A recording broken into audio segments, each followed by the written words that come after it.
nas luzes dos tempos,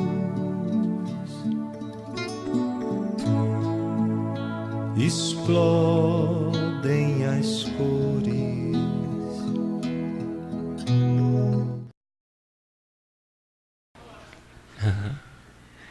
De onde vens, viajor triste e cansado?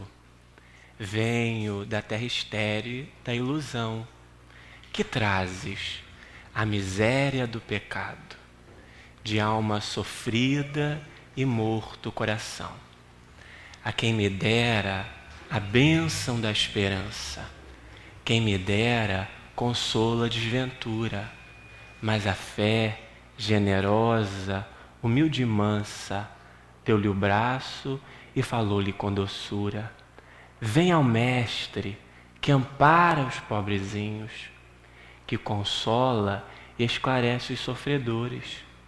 Pois com o mundo uma flor tem 1000 espinhos, mas com Jesus um espinho tem 1000 flores. Carmen Senira, no livro Parnaso de Além Túmulo, pelas mãos abençoadas de Franciscano de Xavier. Boa noite a todos. Que o Mestre Jesus envolva a todos os corações e espíritos, nos permitindo desfrutar das reflexões de hoje, da ambiência da casa espírita, da melhor maneira possível. Não tenham dúvida que eu sou quem mais vai receber. Vocês podem até ficar chateados, porque se esforçaram, vão fazer um esforço tremendo para me suportar durante 50 minutos, mas não tem jeito. Quem mais vai receber sou eu. Porque o trabalhador espírita, ele, enquanto servidor do Cristo, ele é como aquela mangueira que a gente utiliza na nossa casa para regar as plantas, para lavar a calçada, o carro.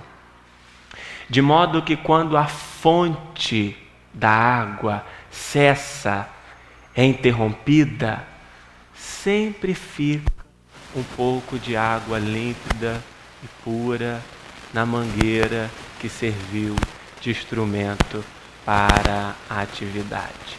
Então não tenham dúvida que eu vou ser aquele que mais vai receber na noite de hoje, e por isso agradeço aqui a oportunidade única de trabalho, trazendo também um abraço da Federativa do nosso Estado, do Conselho Espírita do Estado do Rio de Janeiro, que estamos temporariamente na diretoria executiva. Nós vamos iniciar a nossa conversa com uma história. A história está registrada no livro Templo para Marcelo, de Ana Guimarães.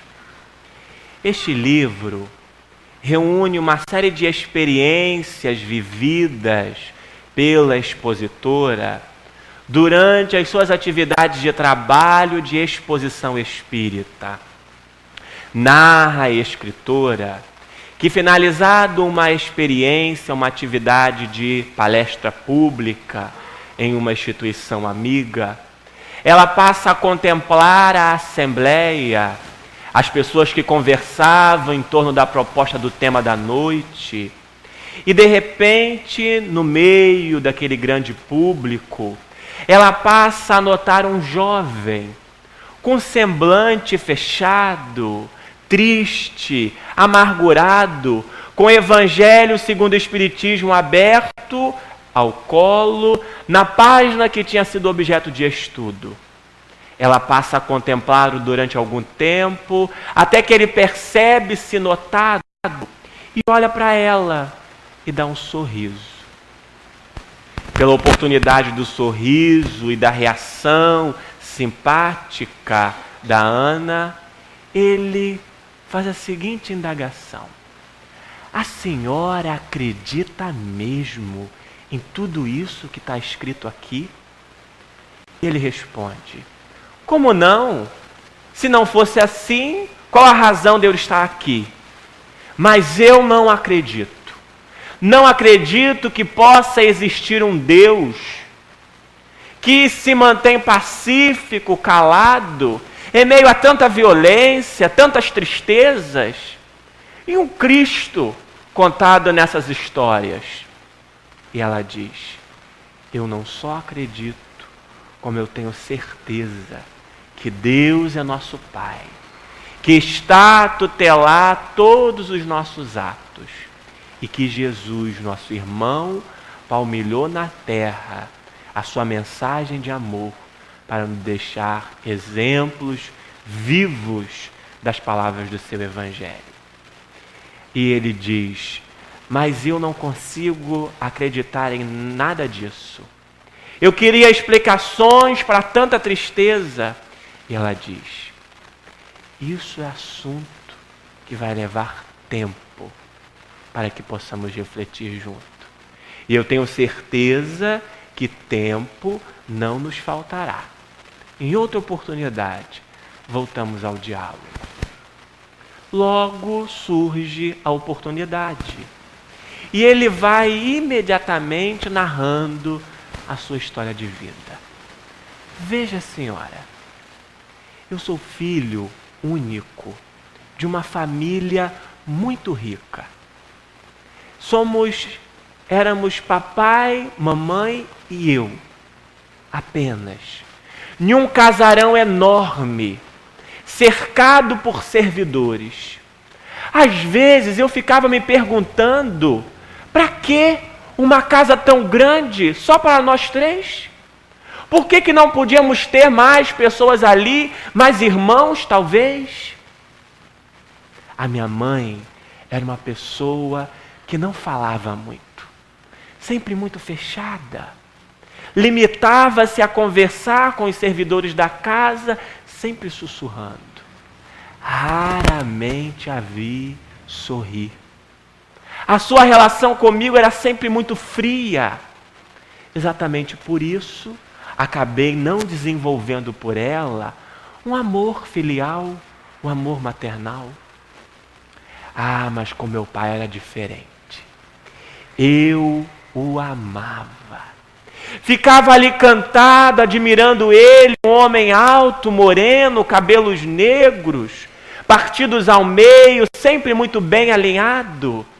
Todas as manhãs, quando eu sentava na mesa do café, ficava esperando o meu pai descer a escada com uma mala, com uma pasta na mão, que ele sempre assentava no degrau da escada para tomar café. Quando o café terminava, ele pegava aquela mala, que eu confesso que tinha curiosidade para saber o que tinha ali. Ele pegava aquela mala, ia para o escritório que ficava ali mesmo na casa, abria a porta de madeira, entrava e lá ficava. Eu nunca tive coragem de entrar no mundo do meu pai. Mesmo amando, eu nunca recebi dele qualquer gesto de carinho, qualquer sinal de aproximação. A senhora sabe o que é uma criança de 6, 7 anos alimentar no íntimo o desejo de receber um abraço do seu pai? Assim era eu, com esse sentimento. Mas mesmo assim eu o amava. Mas muitas vezes eu notava que eles sequer percebiam que eu ali estava. Até que um dia eu observei no canto da casa um piano. E pensei: olha, se tem um piano aqui, deve ter sido meu pai que comprou. Ah, eu vou aprender a tocar. Assim eu fiquei imaginando que eu ia aprender a tocar piano. Num dia de manhã, após meu pai ir para o escritório, eu ia sentar, tocar piano, ele ia ouvir, abrir a porta do escritório e ia dizer: meu filho, meu Deus, meu filho já sabe tocar piano, e me daria um abraço.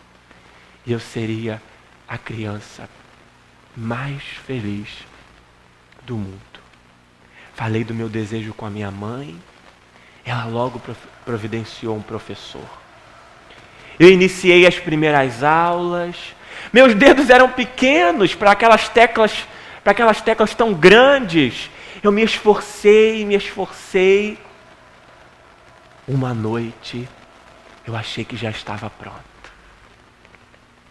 Na manhã seguinte, após o café, eu iria fazer a surpresa para o meu pai. Mal consegui dormir à noite. Amanheceu. Eu fui correndo para a mesa de café. Não consegui comer nada. A garganta estava meio que travada. Não passava nada. Logo depois que meu pai se levantou, foi para o escritório, fechou a porta. Eu fui correndo para a sala, sentei no banco, abri a tampa do piano, tirei o feltro. E lancei os meus dedos sobre as teclas, fazendo um imenso barulho. Fiz isso a segunda vez, imitando os grandes pianistas, joguei a cabeça para trás. E comecei a tirar as primeiras notas. De repente, eu escuto um grito. Que barulho infernal é esse? Quem ousa interromper o meu trabalho? Era o meu pai. Meu pai tinha ouvido somente um barulho infernal. Eu subi a escada correndo. Me atirei na cama e chorei as lágrimas mais tristes que uma criança pode chorar. O tempo passou. Chegou o momento da escola. Eu comecei a perceber que meu pai era um homem muito inteligente. E eu pensei assim, se eu me tornar inteligente como ele vai se agradar. Então eu me esforcei, passei a me dedicar para os estudos, tinha de fato as melhores notas, era o melhor aluno da escola. Trazia todos os bimestres o boletim para minha mãe e nada. Nenhuma felicitação, nenhuma palavra de incentivo. Eu ficava mesmo aborrecido, porque ficava imaginando que minha mãe sequer dava o boletim para o meu pai ver. E assim foi passando o tempo. Eu queria ter amigos, sorrir, mas não conseguia. Porque dentro de mim pairava aquela timidez, aquela sensação de que ninguém gostava de mim.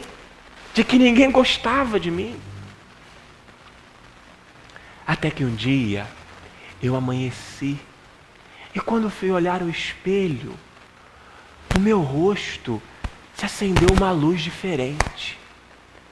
Eu percebi e notei que estava com bigodes. Um projeto de bigodes. Alguns pelos que começavam a nascer. Eu me senti um homem e decidi. Hoje eu vou falar com meu pai. Desci as escadas, bati a porta com muita insistência. Ele me convidou a entrar. Quando eu entrei, sem que eu pudesse dizer qualquer palavra, ele foi logo dizendo: vamos, fale logo o que você quer. Fale porque eu não tenho muito tempo. Aliás, você sabe que tempo é dinheiro? Você sabe quanto está me fazendo perder? Sabe quanto custa essa casa? Sabe quanto custa sustentar os seus estudos? Manter todos esses servidores para lhe agradar? O que você precisa? É de dinheiro? Fale com a sua mãe. Ela tem toda a minha autorização para lhe dar o que você quiser.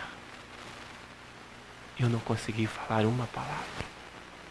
Subi aquelas escadas e mais uma vez chorei as lágrimas mais tristes, como eu fizera aos 7 anos de idade. Naquele dia eu briguei com Deus. Eu falei com Ele: para que isso tudo? Para quê? Para que essa casa? Para que tanto dinheiro? Para que tudo isso se eu não consigo ter um pai? Eu trocaria isso tudo por um pai. No dia seguinte, na escola, um colega se aproximou de mim. Ele disse que me notava sempre muito triste e que tinha algo para me oferecer, que iria me fazer uma pessoa diferente, feliz. Eu corri, me assustei, fui embora para casa, não quis papo. No dia seguinte, ele retornou, insistiu. Eu olhei para ele e notei. Ele era um cara sem dedicação aos estudos. Não era um bom aluno. Não era uma pessoa tão bonita. Mas tinha muitos amigos. Estava sempre feliz, tinha até uma namorada. Eu resolvi aceitar. Foi aí, pela primeira vez, que eu experimentei drogas. E uma sensação de liberdade me envolveu. Eu estava livre do meu pai. Eu estava livre dos meus pesadelos, livre daquela casa. Livre. Livre. Livre. Mas por pouco tempo. Quanta ilusão. Logo, eu me tornei um dependente daquilo. Deixei de viver um conflito para tornar-me escravo de mim mesmo. Mas aquele amigo acabou se tornando amigo. Sempre me oferecia. Até que um dia, quando eu fui fazer uso, quando eu fui pedir a ele a droga, ele falou para mim: ô rapaz, você acha que eu acho isso no lixo? Me dá para cá dinheiro, que aliás é o que não lhe falta. Eu nem vi quanto tinha na carteira. Tirei e dei tudo a ele. E assim foi indo. Eu sempre pedia dinheiro à minha mãe, ela me dava. Até que teve um tempo que ela começou a perceber. E começou a criar algumas restrições. Eu comecei a vender algumas coisas da minha casa. A minha mãe fechou o cerco. Eu brigava com ela, algumas vezes ela dava, outras vezes não. Até que teve um dia que pela primeira vez eu a agredi. Numa noite, eu cheguei em casa pela madrugada. Quando abri a porta da sala, meu pai estava no 3º degrau da escada. Engraçado. Era a primeira vez que eu vi o meu pai sem aquele indefectível terno. Ele estava de hobby. E ele se aproxima e diz assim: meu filho, o maldito drogado. Eu me alegrei, me emocionei. Pela primeira vez meu pai me chamava de filho. Ele não entendeu a minha emoção. Se aproximou. Me deu o primeiro soco no rosto. Depois do outro lado. Eu já franzino, caí no chão, ele continuou a me agredir. E eu ria, emocionado, porque pela primeira vez o meu pai me tocava. Até que minha mãe começou a gritar, vieram os empregados. Ele me pegou pela roupa, abriu a porta, me jogou a porta fora, bateu a porta e eu só ouvi ele dizer assim: meu filho morreu. Eu não tenho mais filho. A senhora não tem ideia do que passa um maldito drogado abandonado nas ruas. Vou poupar das situações. Minha mãe tentou me ajudar. Pediu uma tia minha, que foi quem me socorreu, que tem me ajudado no meu tratamento. E hoje eu estou aqui. A senhora acha que tem tempo para mim? Que ainda há tempo? Aquele jovem tinha rompido uma grande barreira, compartilhado a sua angústia, e a partir daquele momento inicia, por meio da equipe da instituição espírita, um trabalho de socorro, de convivência, de relacionamento com aquele jovem, até que os tempos passam, eles se distanciam, mas ela continua a comunicar-se com ele por carta. E uma dessas correspondências ele diz que se casou com uma jovem da mocidade espírita, porque ele se tornou espírita. Em outra ele conta que virou motorista de táxi, depois de motorista a proprietário de táxi, até que de repente, em um dia, chega uma carta mais longa, muito especial. E ele passa a narrar a ela. Era o dia 24 de dezembro. Minha filha estava fazendo 1 mês de vida. Naquele dia, às 11 horas, eu resolvi parar de trabalhar. Queria ir correndo para casa para ter contato com a minha filha, para comemorar com ela essa data tão especial. E no momento que eu, depois de uma corrida, pego o carro para me direcionar para minha casa, sem entender muito bem, eu vejo um homem na rua de terno que faz um sinal e eu paro. Eu olho, aquele homem me lembra o meu pai. Ele abre a porta do táxi, entra, eu olho pelo espelho e reconheço. Era o meu pai. Uma emoção tomou conta de mim e ele diz assim: meu filho, me leve, rapaz, me leve para um local que tenha muito tumulto, muita gente. E eu fiquei ali em meio àquelas emoções e fui meio que perdido. Tento ligar o carro, não consigo. Ele bate no meu ombro e diz: sem engrenar não vai. Eu digo para ele que estava cansado, que tinha trabalhado muito, que estava indo correndo para casa porque era aniversário da minha filha. Eu queria estar com ela. Pergunto a ele mais uma vez aonde ele gostaria de ficar e ele diz: em qualquer lugar que tenha muito barulho. E eu resolvo dialogar com ele. Mas o senhor deve ter uma família. Não quer que eu te leve para a sua casa? É véspera de Natal. Devem ter pessoas te aguardando. E ele diz: eu não tenho família. Minha esposa desencarnou há alguns anos. E o único filho que eu tive morreu há muito tempo. Eu daria tudo para tê-lo de volta. E ele naquele momento quebra um bloqueio e diz: então já que o senhor não tem para onde ir, e o senhor não tem um filho, eu não tenho pai. Minha filha não tem avô. Vamos então passar o Natal com a minha família? Ele diz: não, de jeito nenhum. Não quero lhe dar trabalho de jeito nenhum. Não, vamos lá, não quero. Eu insisto. Peguei o carro e parei com ele direto na minha casa. Cheguei correndo, chamei a minha esposa, disse que tínhamos visita. Fui direto para o quarto da minha filha. Peguei ela no berço e disse assim: minha filha, o seu avô veio visitá-la. Peguei ela no colo. Levei para a sala. Quando cheguei na sala, ele estava sentado no sofá, levantou, ele era muito mais alto do que eu, se aproximou de mim, aproximou as suas mãos que tocaram o meu rosto e disse: meu filho.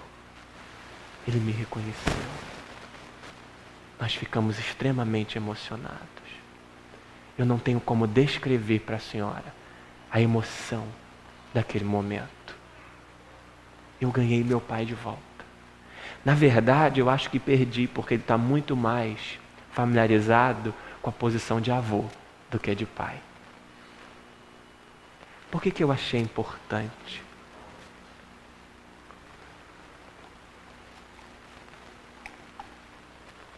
Trazermos essa história para as nossas reflexões. Porque, independente de todas as nobres campanhas que nós fazemos em torno da temática da vida, seja ela em defesa da vida daquele que nasce no ventre de uma mãe, seja a defesa para que não seja interrompida a vida através do processo do suicídio ou da eutanásia, ou ainda os processos de dependências que podem ser gerados pelas drogas ou todo o processo de violência, há uma vida que precisa ser mais valorizada. Há uma relação de convivência que nos desafia nos tempos atuais. É o gesto, o ato de conviver com o outro. A nossa sociedade viveu tempos em que a nossa era foi a era da inteligência. Foram instantes em que o ser humano foi desafiado a desenvolver cultura, conhecimento, desenvolvendo instrumentos para aproximar as suas relações à tecnologia. E hoje, nós estamos sendo convidados a uma era nova, a era da convivência, a era de nos relacionarmos uns com os outros para além das aparências frias. Quantas vezes no nosso relacionamento familiar, por conta da nossa história, de dificuldades, de conflitos, para as conquistas que fizemos, acabamos sem perceber, desejando construir um patrimônio para aqueles que vão nos suceder, para que não vivenciem as mesmas ausências e dificuldades que vivenciamos antes, e esquecemos de oferecer o mais importante de todos os patrimônios, que é o patrimônio da convivência. Hoje, as patologias psicológicas, em sua grande maioria, resultados de um processo de solidão do ser humano. A depressão que surge nos tempos modernos como uma pandemia, resultado da nossa ausência de relacionamentos uns com os outros, de vínculos que precisam ser feitos com mais intimidade. Quantas vezes no templo espírita estamos em trabalho junto com o companheiro e sequer notamos as suas necessidades, os seus conflitos. Ombro a ombro, lado a lado, como diz a música, mas para os relacionamentos que se estabelecem nas quatro paredes do templo espírita, para além dali, não há convívio, não há relacionamento. Abrimos a porta do templo espírita para socorrer os enfermos, os aflitos, aqueles que têm fome, e os irmãos que estão ao nosso lado, vivenciando conflitos íntimos, sérios, não são sequer percebidos. É muito comum no nosso relacionamento diário do templo espírita, na ausência de um companheiro que estava programado para realizar uma atividade, nos preocuparmos de maneira primeira com quem vai substituir, e esquecendo-nos de nos preocupar o que aconteceu com aquele que está ausente. Existe uma vida íntima, de convivência mais próxima, que precisa ser valorizada nos tempos que vivemos. Não à toa, Allan Kardec, quando organiza a terceira obra fundamental da mensagem espírita, e no livro terceiro, intitulado Das Leis Morais, escolhe para compor o bojo de 10 leis fundamentais para a vida em sociedade, a lei de sociedade. Não à toa, neste capítulo, eles conversam conosco acerca da importância da convivência, porque sozinho o homem se embrutece. Não há progresso. Embora esse progresso seja medido de forma individual, sozinho nós não progredimos. E dizem os espíritos a Kardec, porque Deus não deu inutilmente todos os sentidos e a palavra, para que não soubéssemos viver, para que não soubéssemos conviver. É interessante. Como que os espíritos sinalizam a Kardec a importância do verbo, da palavra. Porque de todos os sentidos ele destaca a palavra. Como se estivesse fazendo referência aos escritos do Velho Testamento, quando de forma figurativa nos registros de Moisés está escrito no livro de Gênesis: e Deus disse, faça-se a luz, e a luz se fez. E Deus disse, haja a expansão das águas, e a expansão das águas aconteceu. Como se estivesse fazendo referência ao registro do apóstolo João, quando fazendo referências ao Cristo vai dizer que no princípio havia o Verbo. São os escritos sagrados sinalizando a supremacia da palavra, do convívio, como instrumento de criação e nunca como instrumento de destruição. E nós passamos a refletir de que forma temos nos relacionado, de que valor temos oferecido à vida do outro, que convive conosco diariamente, seja no núcleo mais íntimo da família, na oportunidade do ambiente de trabalho, profissional, no convívio de sociedade ou na intimidade do templo espírita. De que forma temos vivido as experiências De que forma temos deixado os nossos registros na vida imortal daqueles que cruzam o nosso caminho. Já diria o Pequeno Príncipe que nós nos tornamos eternamente responsáveis por aquilo que cativamos. E aí, sobre os registros, nós vamos abrir agora um parêntese. Depois a gente fecha o parêntese e insere o parêntese no contexto da nossa conversa. Se eu esquecer de fechar o parêntese, vocês me lembram, para ele não ficar por aí perdido e eu voltar para a Magé e ele ficar aqui esquecido. Eu vou perguntar uma coisa para vocês. Todo mundo aqui já deve ter conhecido. Você está incomodado com alguma coisa? Você quer que eu troque? Então vou desligar aqui, peraí.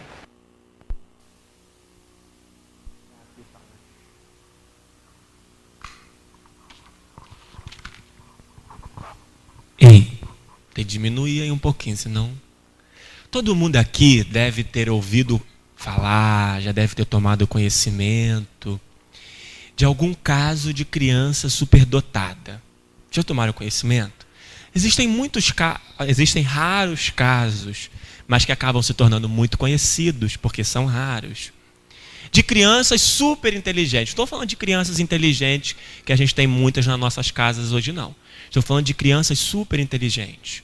Como, por exemplo, um dos casos mais recentes daquela criança indiana que com 9 anos de idade realiza uma cirurgia separando a mão de uma amiga na Índia e que diz que vai descobrir a cura do câncer. Então existem alguns super gênios espalhados pela nossa sociedade. E a gente, enquanto espírita, fica a refletir. Por que essas crianças são assim? Por que existem crianças que já nascem com esse conhecimento científico, outras que fazem cálculos em tenra idade? E nós vamos ver aí no livro dos recordes, crianças com QI excepcional que destoam da sociedade. Por quê? Qual é a explicação para tudo isso? Nós, enquanto espíritas, vamos dizer geralmente o quê? Que é a explicação é o quê, gente, para essas crianças? Reencarnação. Ou seja, vocês estão querendo me dizer que essas crianças muito inteligentes estão trazendo recordações das conquistas de vida passada. É isso? Tá bom. E aí eu fico me perguntando, e nós não recordamos de nada da vida passada? Temos nenhuma conquista, nenhuma inteligência? Será que a gente... Por que nós não somos superdotados assim em alguma coisa? Será que na vida passada nós não fizemos nada? Nós não fizemos nada que a gente pudesse trazer de registro? A gente fala bem o português, porque se a gente já viveu na existência passada no Brasil, já é a segunda vez com o português, era para a gente estar sabendo falar bem. A gente recorda de alguma outra língua que a gente tenha vivido em algum outro país? Por que então que para a gente a reencarnação não traz recordação nenhuma e para eles traz? Qual é a diferença? Deus escolheu eles como eleitos para recordarem do conhecimento e a gente não? Questão de evolução, então eles são mais evoluídos que a gente? Será que são mais evoluídos que a gente? Será que a resposta é questão de evolução? Então, se ele é evoluído, ele pode trazer o conhecimento específico de uma área? Será que é isso? E aí a gente vai responder essa indagação trazendo para vocês uma história de uma pesquisa de um neurologista da Universidade de Califórnia. E que serve para explicar isso. Ele conta uma história de como tudo começou. Ele era um neurologista e ele estava, junto com a esposa, visitando uma tia em um asilo.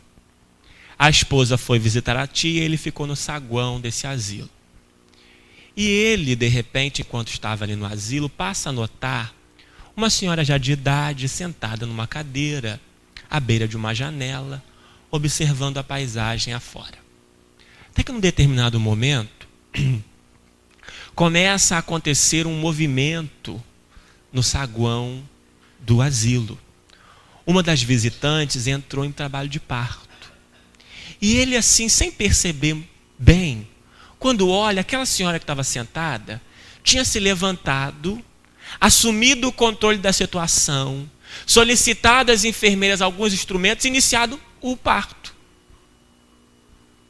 Até que chegam os paramédicos e o bebê já tinha nascido, ele passa para eles continuarem e volta, senta na mesma cadeira e continua observando a paisagem. Ele achou aquilo encantador, se aproxima da senhora e começa a falar com ela. Olha, que interessante, eu fiquei assim, encantado com a sua autoridade, o seu espírito de liderança. E ela simplesmente sorri. Até que passa uma enfermeira e diz assim, ela não lembra de nada. Ela tem Alzheimer. E ela não lembra de nada que aconteceu há 15 minutos atrás. Ela esquece tudo. Ele disse, impossível. Ninguém que tem Alzheimer conseguiria lembrar do conhecimento acadêmico, como ela lembrou. Ela foi uma grande obstetra, mas ela tem Alzheimer, não lembra de mais nada. Não. Eu sou neurologista, sou especialista, tenho um erro de diagnóstico aqui. Impossível ela se recordar do conhecimento da especialização dela, se ela tem Alzheimer. Traga-me os exames dela aqui, que eu tenho que olhar esses exames. Ele passa a olhar os exames e percebe que, de fato, ela tinha uma vasta lesão no hipotamo, que é exatamente o espaço do cérebro onde está a memória. E que com aquela lesão, ela não poderia se recordar de nada de conhecimento que tinha adquirido. E ele resolveu, mas não é possível, será que ela tem alguma coisa diferente nesse cérebro dela? E começa a investigar. E descobre mais 4 casos parecidos com aquela senhora. Um senhor também de idade, que tinha sido um grande matemático, que tinha o Alzheimer, mas que conseguia fazer cálculos como ninguém, que parava de repente e fazia cálculos, e que depois não lembrava mais de nada. E ele começa a investigar. Até que ele descobre que, além das 2 memórias que nós temos, que é a memória temporária e a memória permanente, a temporária, aquela que registra as informações corriqueiras que não tem muita importância, e a permanente, aquela que nós guardamos de conteúdos importantes que geralmente os neurônios transferem da memória temporária para a permanente durante o sono. Por isso é tão importante dormir. Ele começou a descobrir, e ele descobriu a existência da memória relacional. E ele começou a perceber que algumas pessoas tinham alguns conhecimentos que não estavam especificamente guardados no campo da memória, no hipotamo do cérebro. Eram conhecimentos que toda a estrutura cerebral vibrava aquilo, como se aquele tipo de conhecimento tivesse sido registrado em todo o cérebro. Então, quando vinha o Alzheimer ele compromete unicamente o hipotamo, a memória. Como o conhecimento daquela pessoa não estava simplesmente guardado na memória, o Alzheimer, embora levasse todos os registros de memória, não levavam aquele conhecimento, porque aquela pessoa ela não tinha se tornado um médico, ela era um médico por inteiro. E aí ele começou a perceber que esse tipo de pessoas eram pessoas que tinham prazer por aquilo que escolheram estudar. Eram pessoas que tinham se dedicado a alguma causa com amor.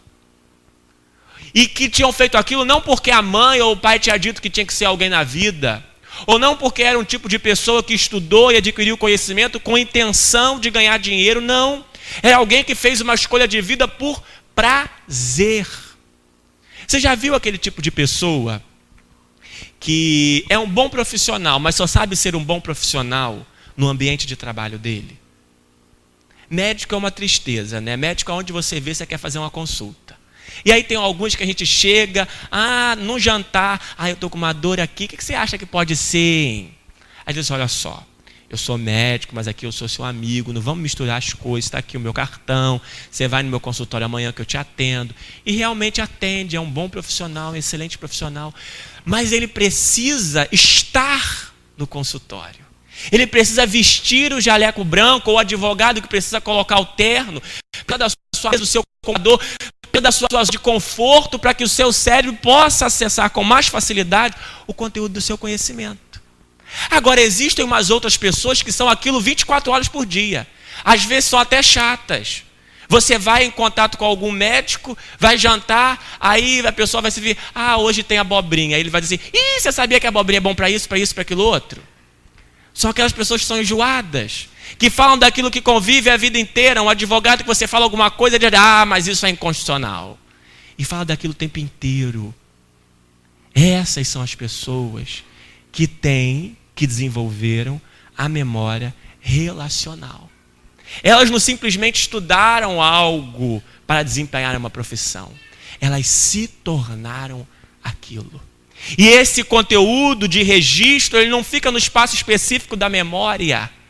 Ele fica arquivado em todo o histórico cerebral daquele indivíduo. Quando o Alzheimer vem, o que ele leva embora? A memória. Mas esse conhecimento que foi registrado pelo prazer, não. O que acontece com a morte? O que a morte leva do nosso corpo físico? A memória. O hipotálamo vai embora. Vai embora nossa pós-graduação, nosso mestrado, nosso doutorado. Na existência anterior, seguinte, tem que fazer tudo de novo. Agora, se os registros que foram feitos na história do Espírito são registros de algo que foi feito por prazer, por amor, eles são eternos. Por isso nós nos surpreendemos com algumas crianças que trazem essas informações registradas na sua história de espíritos imortais. Não é porque são melhores ou piores, mas é porque aquele tipo de conhecimento ela adquiriu porque amava, tinha prazer com aquilo. Agora nós conseguimos entender por que nós não lembramos desse tipo de conquista. Agora as nossas antipatias a gente lembra tudinho, né? Porque foram registradas também com esse mesmo sentimento, com esse mesmo ardor. Agora nós conseguimos entender por que o Espírito de verdade, falando a Kardec no Evangelho segundo o Espiritismo, vai dizer: espíritas, amai-vos e instruí-vos. Porque para o conteúdo da educação verdadeira é preciso ter amor. E por que nós estamos falando isso?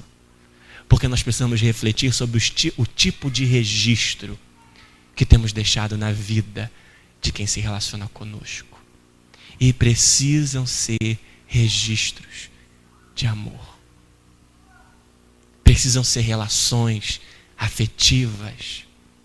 Às vezes a gente encontra no cúmulo do absurdo pessoas que às vezes se encontram na rua e são capazes de, às vezes próximos, dizer um abraço, fulano. Estão ali próximas. Por que não se aproximam? Será que enquanto espíritas ou enquanto seres que buscam o conhecimento já não sabemos o valor desses gestos afetivos? A importância não só para o espírito, mas para o corpo físico desse tipo de relação. Nesses tempos em que estamos vivendo, em que a sociedade está cada vez mais acelerada pela imposição que lhe é feita, de conquistas, de desejo de prazer, de ter. Nós precisamos dar um passo atrás, não que nós não vamos nos aproveitar do uso da tecnologia, porque é instrumento de progresso, e a lei de progresso também faz parte das leis divinas. Mas não podemos permitir que a tecnologia substitua o nosso relacionamento. Não podemos permitir que o nosso desejo de oferecer ao outro o melhor que me faltou na minha história de vida, em termos materiais, substitua o que de melhor eu posso oferecer, que é o meu relacionamento.